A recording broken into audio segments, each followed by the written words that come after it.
नमस्कार दोस्तों, स्वागत है आप सभी का आपके अपने यूट्यूब चैनल में। एम्पायर प्लेयर का रूल होना चाहिए या नहीं होना चाहिए, इस विषय में हम इस वीडियो में डिस्कस करेंगे। सो वीडियो पूरा देखिए। So my dear friend, let's get started. Impact player का रूल होना चाहिए या नहीं होना चाहिए, इसमें क्रिकेट वर्ल्ड में बहुत ही बड़ा डिबेट स्टार्ट हो चुका है। कोई कहता है होना चाहिए तो कोई कहता है नहीं होना चाहिए, लेकिन इसके प्रोज एंड कॉइन्स क्या है, मीन्स फॉर एंड अगेंस्ट में हम इस वीडियो में डिस्कस करेंगे। तो आपको बता दो, इस पर हम आपके सामने डिबेट कर प्रस्तुत करते हैं।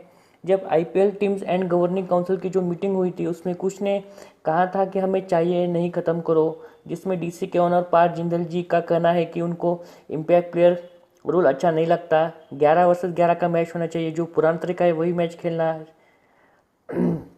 खेलने का वही सही है, बाकी इसकी कोई ज़रूरत नहीं है।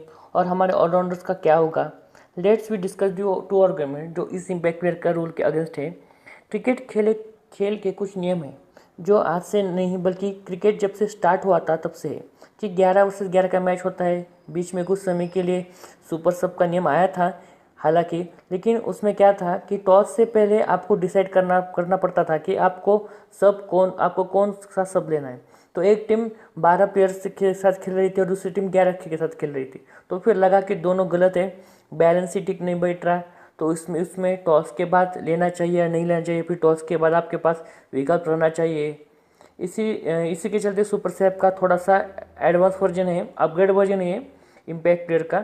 सो लेट बी ऑनेस्ट, जो ट्रेडिशनल है, जो कन्वेंशनल बात करते हैं, उनका ये कहना है कि एक इम्पैक्ट प्लेयर का रूल नहीं होना चाहिए। अब इसके पक्ष में एक बहुत बड़ी बात है, तो यह है कि मैच जो है ना वो क्लोज हो रहा है, क्लोज एनकाउंटर हो रहा है। आईपीएल में 90% मैचेस आर टच टू पिट रहे, कुछ तो वो प्लेटो करता है फिर धीमा हो जाता है, फिर उतना मज़ा नहीं आता। या तो ये प्रीमियर लीग है जैसे जो एक महीना का कैलेंडर के कैप्चर कर लिया और फिर वीकेंड में मैच हुआ एंड देन देयर 3 डेज जहाँ कुछ भी नहीं हुआ, तो बात अलग है। लेकिन वैसा आईपीएल के साथ नहीं होने वाला है। ये हमेशा कंडीशनल टूर्नामेंट होगा, कंडेंसर टूर्नामेंट होगा। 2 ढाई महीने तक इसका समाप्त करना पड़ेगा, और अगर आपको समाप्त करेंगे तो फिर बैक टू बैक बहुत मैचेस होते हैं, तो फिर रोज़ मैचेस खेलोगे, क्लोज एनकाउंटर नहीं हुआ और वन साइडेड मैच हुए, तो फिर क्या मज़ा आएगा। फिर जब से इम्पैक्ट प्लेयर का रूल आया है, मैचेस जो है ना वो क्लोज कंटेस्टेड हुए हैं। तो उसके पक्ष में ये बात है कि देखिए 11 वर्सेस 11 नहीं, लेकिन ये बैलेंस्ड है। बैलेंस्ड ओपिनियन है कि स्पेशलिस्ट के लिए ज़्यादा जगह बनती है। If you are specialist then you have place, और मैचेस क्लोज कंटेस्ट होते। अब कुछ अगेंस्ट वालों का क्या कहना है कि इंडियन ऑलराउंडर्स का क्या होगा। फिर ये अगेंस्ट की थियरी की है कि what about the Indian allrounders, क्या कर रहे हो तुम लोग, ये कैसे होगा, इंडियन ऑलराउंडर्स कैसे अच्छे होंगे, किस प्रकार से इनको मौका नहीं मिल पा रहा है फिर, एंड ऑल ऑफ दैट। यह बात सच है कि जब आपके पास एक एक्स्ट्रा बॉलर हो और एक एक्स्ट्रा बैट्समैन का विकल्प हो, तो ऋषभ पंत थोड़ी बॉलिंग करेंगे या फिर रियान पराग कितनी बॉलिंग कर पाएंगे। I mean this players are not going to bowl. Shivam Dube bowling नहीं मिलती उनको, दीपक चार को बैटिंग नहीं मिलती। तो ऐसे मल्टीपल एग्जांपल्स हैं जो दोनों थोड़ा थोड़ा काम कर सकते हैं, लेकिन जो दूसरी स्किल्स का जो है, जो इस्तेमाल टीम नहीं करती। तो ये बिल्कुल लीजिट आर्ग्यूमेंट है, ऐसा हो रहा है। अब तो जो इसके पक्ष की बात है, जो कहते हैं कि ऑलराउंडर्स अच्छे हैं ना, वो भी ऑलराउंडर्स वाला काम कर रहे हैं। ये कौन कर रहा है कि ऑलराउंडर्स नहीं चलते। इसमें आप हार्दिक पांड्या को देख सकते हैं, जो बैटिंग भी अच्छी करते हैं, बॉलिंग भी अच्छी करते हैं। आप अक्षर पटेल को देख सकते हैं, अच्छे खासे स्पिन गेंदबाजी करते हैं, बाद में बल्लेबाजी भी अच्छी खासी की रिसेंटली और करते भी अच्छी बल्लेबाजी। जडेजा को देख लीजिए, गेंदबाजी करते, बल्लेबाजी करते, दोनों अच्छी करते हैं। एंडी रसल को देखिए, दे तो उसमें हार्ड हिटिंग करा लेते हैं और विकेट्स भी निकाल लेते हैं। ये सभी बहुत बैट एंड बॉलिंग के साथ अच्छे तरीके से परफॉर्म करते हैं। अगर वो करने का मौका मिल रहा है तो इफ़ यू आर, इसमें ना एक डिस्टिंक्शन आता है कि जो हल्का वाला ऑलराउंडर है ना, जिसके पास इतनी तो क्षमता नहीं है लेकिन जनरली स्टैंडर्ड लो हो रहा है, तो आप किसी के ओवर्स निकाल दो, वो नहीं होने वाला। That is not going to happen. और ऐसा भी नहीं होगा कि आपके पास एक बेटर बैट्समैन का विकल्प है और आप फिर भी चाहते हैं कि छोटे खाता बॉलर बैटिंग कर सकता है, तो अच्छी बात है। लेकिन अगर आपके पास वो स्किल जो है, जो अक्सर के पास है, जो जड्डू के पास है, जो हार्दिक के पास है, जो रसेल के पास है या फिर नारिन के भी पास है, आप देख कितना अच्छा परफॉर्म रिसेंटली आईपीएल में नारिन ने, तो नथिंग हैज चेंज। उनके लिए इम्पैक्ट प्लेयर के रूल का कोई प्रभाव ही नहीं या फर्क ही नहीं पड़ने वाला। अब जो पक्ष में बात रहे हैं कि इम्पैक्ट प्लेयर की अगर किसी मीडियोकर ऑलराउंडर आपने गेंदबाजी करवा ली या फिर किसी को ज़्यादा बैटिंग मिल गई, तो वो मीडियोक्रिटी है। अगर हम किसी को रिवार्ड करना शुरू कर देंगे जिससे कि इंटरनेशनल जैसे ही वो अपने इंटरनेशनल लेवल पे पहुंचेगा he will be fall down, पिटाई होगी, रन नहीं बनेंगे। आप सोचोगे कि ये प्लेयर अच्छा परफॉर्म कर पाएगा, लेकिन ख़त्म कर पाएगा, लेकिन नहीं, वो नहीं कर पाएगा। So generally standards brings down. तो फिर इसमें इंडियन टीम का फिर क्या फ़ायदा होने वाला है लॉन्ग टर्म में? तो ये बात भी इस पर ध्यान देने वाली है कि फिर इसमें क्या फ़ायदा होगा फिर इंडियन टीम का, अगर ऐसे प्लेयर को आप हम पुट ऑफ भी करते हैं तो फिर क्या फ़ायदा होगा फिर?